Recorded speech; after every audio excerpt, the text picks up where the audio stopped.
তার ছেলে বন্ধুটা সিএনজি করে যাবে এবং তার মেয়ে বন্ধুটাকে আমাদেরকে বাসে উঠাই দিবে। হ্যাঁ, আলহামদুলিল্লাহ, যা পেয়েছে আলহামদুলিল্লাহ, কিন্তু যাত্রীদের বিশ্বাস বাড়াতে হবে। আমাদের আশা করি আমরা সর্বোচ্চ চেষ্টা করে আমরা যাত্রীদের বিশ্বাস অর্জন করব।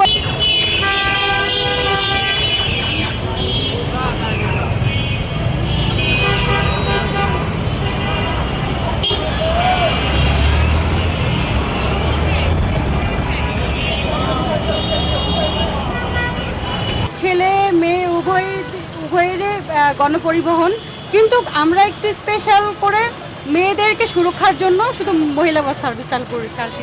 তার ছেলে বন্ধুটা সিএনজি করে যাবে এবং তার মেয়ে বন্ধুটাকে আমাদেরকে বাসে উঠাই দিবে। গতকালকে যে উদ্বোধন হয়েছে এই গাড়িটি পিঙ্ক কালার, মহিলাদের জন্য যে গাড়িটি আসলে সার্ভিস দেওয়ার জন্য সরকার চালু করেছে, সেই গাড়িটি একদম ফাঁকা যাচ্ছে, অর্থাৎ কোনো যাত্রী কিন্তু নেই। কিন্তু অন্যান্য পাবলিক গাড়িতে অ্যাভেলেবল পুরুষ এবং মহিলা যাত্রী আমরা দেখতে পেয়েছি, পাশাপাশি এই গাড়িতে কোনো যাত্রী নেই।